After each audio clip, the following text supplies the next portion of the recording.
Hi, I'm Leigh Horne Mebel, and I'm a clinical social worker with the Scott Center for Tuberous Sclerosis Complex at Massachusetts General Hospital. I'll be talking with you today about the anxiety we see in tuberous sclerosis complex. I'll be talking about why understanding anxiety and TSC is important, the different types of anxiety common in TSC. I'll be talking about how some degree of anxiety is expected in development. I'll be talking about the best treatments and where to look for treatment for anxiety. And I'll share some of the resources I frequently recommend for managing anxiety outside of accessing formal treatments. Understanding anxiety and the symptoms to look for is extremely important because anxiety can greatly affect daily living for our children. Unaddressed anxiety can cause reluctance and resistance to trying new things and having new experiences, in turn, preventing one of the main ways we grow and develop as humans. It can lead towards social isolation, which can prevent a feeling of social connectedness. Unaddressed anxiety can lead to low self-esteem and lower self-confidence. When anxiety is not treated, it can lead one to feel a lack of self-control. Obsessive and compulsive thoughts and behaviors and depression, especially clinical depression, can often be precursors to anxiety. Generally speaking, anxiety is a pervasive feeling of unease that persists in the form of excessive fears and worries. These are usually fears and worries about the future, known or perceived, stresses or expectations, especially of the self. These fears and worries continue in spite of efforts that might normally bring about a sense of calm. More significantly, cognitive distortions and what-if thinking can compromise the ability to think realistically and calm the self.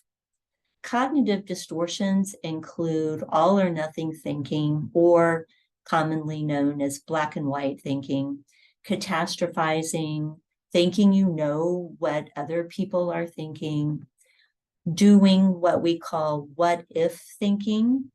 What-if thinking can be very problematic because it can cause one to spiral. It sort of goes like this. What if I fail the test? What if I flunk the class? Then what if I don't get into college? Then what if I never get a job? Then what if no one wants to be my friend because I'm a complete and utter failure? And so on, spiraling down. This type of thinking is also very, very concerning because it can lead one to feelings of panic. Symptoms of anxiety can show up in many different forms. Symptoms might include difficulties with concentration and staying on task, being organized, feelings of tiredness for unclear reasons, feelings of fear that something bad may happen, or experiencing a feeling of doom. A heightened irritability is common, shyness and avoiding social interactions and social situations, feelings of nervousness, restlessness, and a lot of muscle tension, especially in your neck and in your chest. In some types of anxiety, especially where a person experiences panic attacks, there can be what's known as an autonomic response to anxious feelings, which means there are physiologic changes with blood pressure, heart rate, there can be perspiration. There can also be, patients can also experience a feeling of what's known as fight or flight, where a person wants to urgently and desperately get away from the anxiety-provoking situation. So these are the main anxieties we see in our TSC patients: agoraphobia, specific phobias, separation anxiety, social anxiety and panic disorder, and generalized anxiety disorder. I've left out selective mutism, which we rarely see. Agoraphobia is characterized by an intense fear of situations where a quick escape or avoidance could be difficult, resulting in anxious feelings and often a feeling of panic.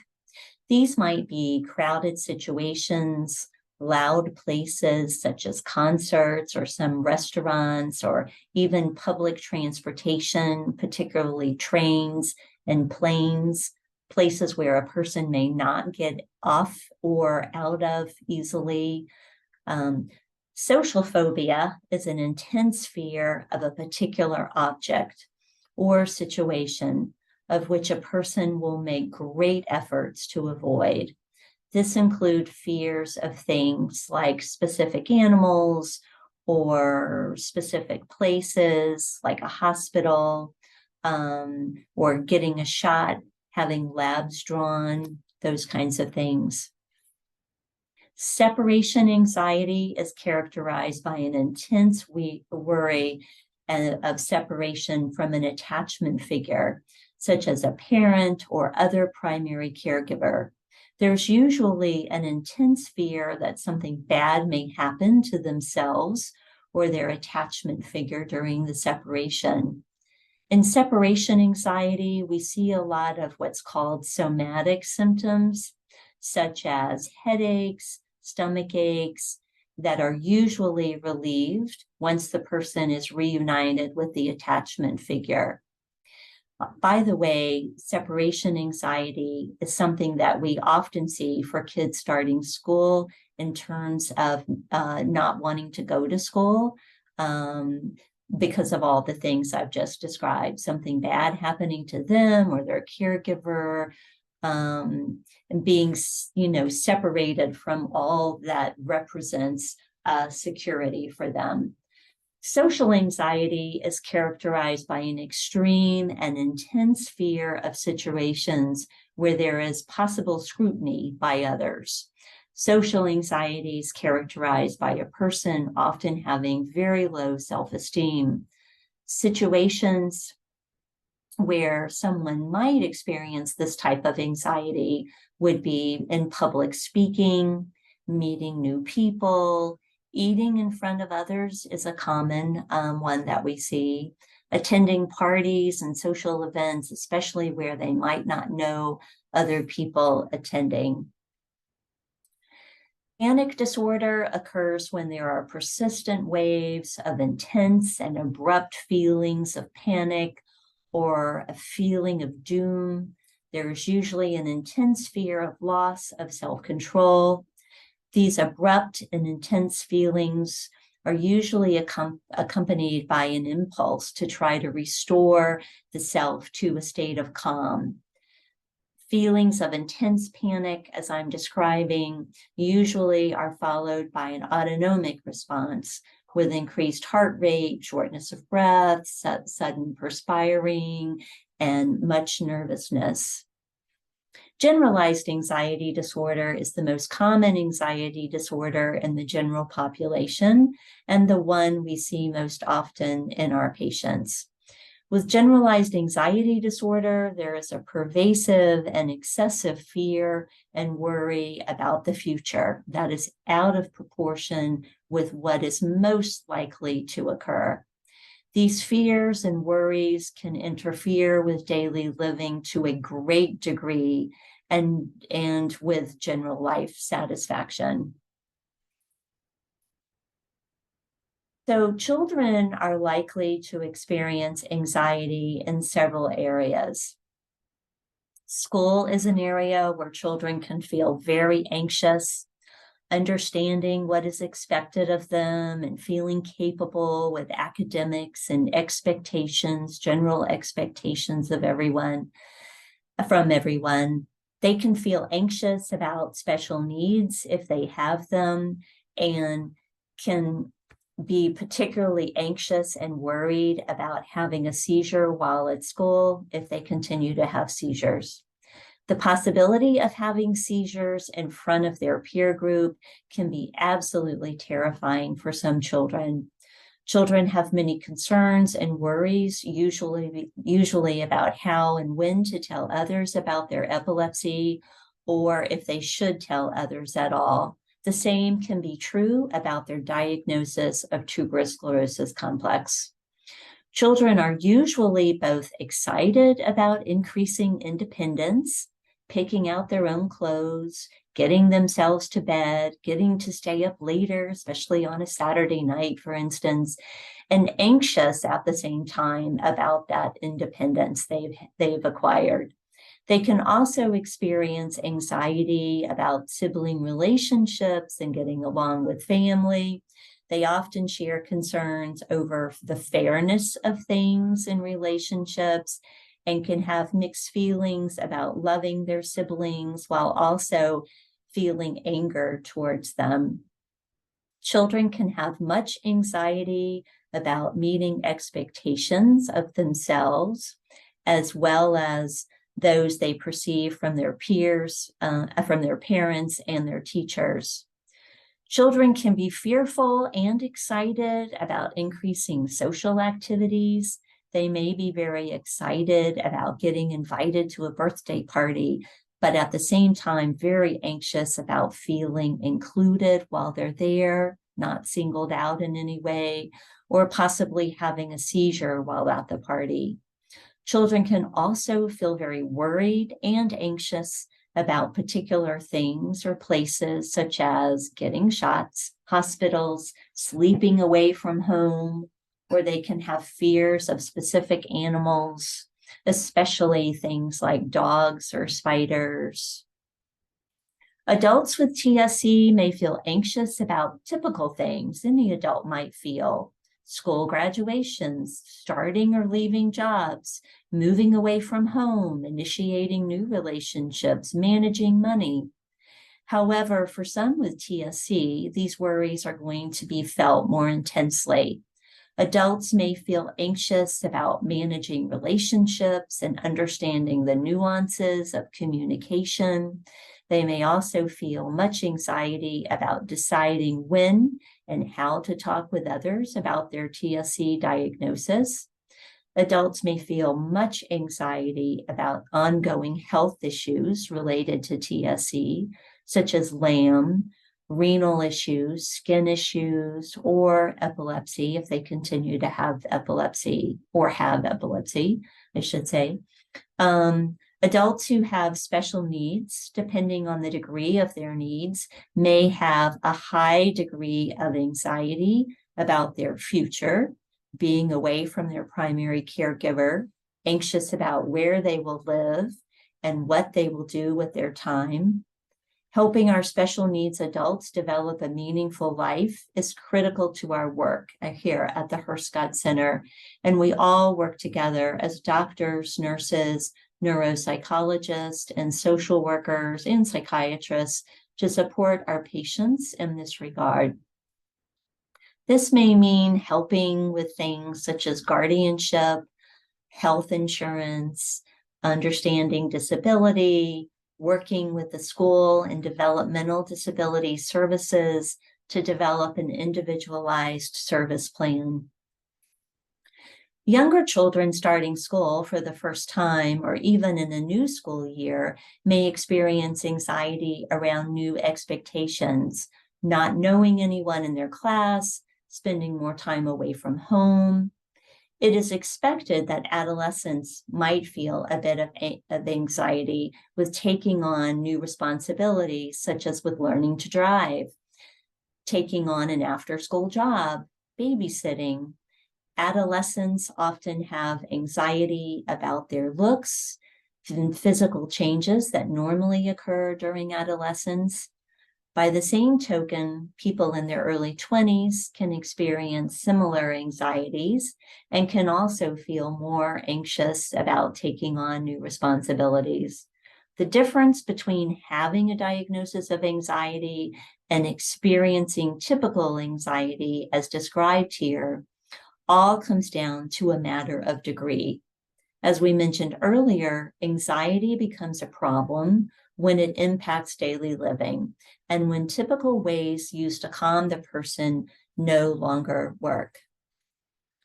The more parents engage with their children and their child's world, daily and weekly activities, interests in school life, communicating regularly with teachers and outside therapists, the better positioned they will be to support and problem solve with their child. They will have a good understanding of what their child is thinking about and experiencing, and can therefore know when outside help should be sought. For children who are less verbal or have autism spectrum disorder, it is critical for parents and caregivers to develop a sense of what their child's behaviors might be communicating. These children usually benefit from the supports of a BCBA, a board-certified behavioral analyst, and other behavioral clinicians, such as cognitive behavioral therapists. At the Scott Center, we greatly support self-care measures that not only help with managing anxious thoughts and fears, but can also help with self-esteem and with building and developing a sense of self-control. For someone to try ways to care for themselves and see the positive benefits of those efforts, this can lead them to feel more positive about themselves, and in turn increases a sense of self-control and sense of agency. Here are a few of the self-care and mindfulness exercises we suggest and have seen benefit our patients at the Scott Center. Guided imagery is a relaxation technique that involves visualizing positive, peaceful settings like a beautiful meadow or ocean. Focusing on a scene such as these can bring about a feeling of calm. This is a very good mindfulness exercise to use for falling asleep. Meditation is when an individual focuses the mind on a particular object, thought, or activity to train attention and awareness and achieve a feeling of calm. Mindful breathing is focusing attention on breathing to its natural rhythm and flow, focusing on how it feels to inhale and then exhale. When focusing attention on the breath, a feeling of peacefulness and calmness will ensue. Progressive relaxation involves systematically tensing and relaxing various groups of muscles in an orderly sequence. This is also a good mindfulness exercise to use for falling asleep or to distress tense muscles. Visual imagery involves visualizing an object, event, or experience to evoke a positive emotion. This is widely used in sports psychology, for instance, to help athletes envision winning and focusing on how they'll feel when they do win. Exercise is thought to be extremely helpful with anxiety because it distracts from anxious thoughts. Moving your body decreases muscle tension, and getting your heart rate up changes brain chemistry. Yoga consists of poses that are learned and combined with breathing techniques and meditation principles. This is a very good way to bring about an inner state of mental and physical calm. So some of the mental health clinicians we refer to here at the Scott Center are social workers who provide psychotherapy, child psychotherapy, cognitive behavioral therapy. They evaluate and assess a need for a medication consultation. So that would be a referral to the psychiatrist. And they're also very knowledgeable about community and government resources. Psychologists also are folks we refer to. They provide psychotherapy, child psychotherapy. They provide psychological testing, and they evaluate and assess need for medication consultations with the psychiatrist. I don't mention here, but a very big part of our program is our neuropsychologist, Dr. Margaret Pulsifer. And she is someone who provides neuropsychology testing for our patients, and makes recommendations not only for mental health treatment, but also makes recommendations for our children at school. And we also greatly utilize our psychiatrist, Dr. Robert Doyle. He's new to our program, but not new to Mass General, and certainly not new to child psychiatry. So he is someone who evaluates patients for a need for any kind of medication. And he is very good about collaborating with the psychologists and neuropsychologists and social workers. Some of the treatments that we recommend are, as I've mentioned, psychotherapy. So what does psychotherapy do? It primarily increases insight into the self so that people can make a choice to change behaviors and to continue to increase their insight into their thoughts and behaviors. Cognitive behavioral therapy is a form of psychotherapy that helps people manage problems by better understanding distorted thinking and how in turn it affects behaviors. And we utilize BCBAs. So as I mentioned earlier, BCBA is a board certified behavioral analyst. And what they do is conduct something called an FBA, a functional behavioral analysis. So they analyze over time, a patient's behaviors, especially children who have autism spectrum disorder, and they develop a plan of how to manage and improve those behaviors that are problematic. Some of the things they do is develop charts for reward systems and things like that, but they have all kinds of tools that they use, and they are incredibly useful and very, very helpful to our patients. These are some of the resources that I highly recommend. These are all, by the way, resources that you can get on Amazon. You can buy them at your local bookstores or order them there.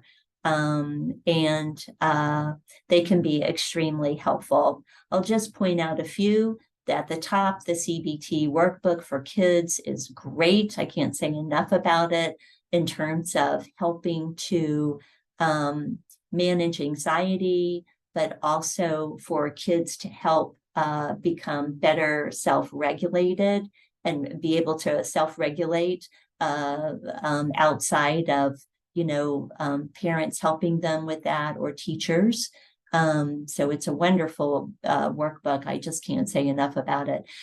Helping Your Anxious Teen is really good for parents with teenagers. How to Talk So Teens Will Listen and Listen So Teens Will Talk, and How to Talk So Kids Will Listen and Listen So Kids Will Talk are two books written by psychologists Adele Faber and Elaine Maslish that are great books for helping to talk to your child and talk in a way where they are communicating with you instead of giving monosyllabic responses. Mindful Parenting in a Chaotic World is a really terrific book for parents. My Anxious Mind is a really good book for teenagers to understand and manage their anxiety. It also has a section on managing panic disorders, panic attacks, and how to sort of talk yourself down from a panic attack. So that's a wonderful book. It's been out for about 10 years now. Simplicity Parenting is good. Understanding How Your Child Thinks, The Whole Brain Child, and the Yes Brain Workbook are both by Daniel Siegel. He's a psychiatrist who trained at Harvard Medical School. He's now out in California. Those are really terrific books. You can look him up and get on the user list that if you look him up, you'll have see how to access.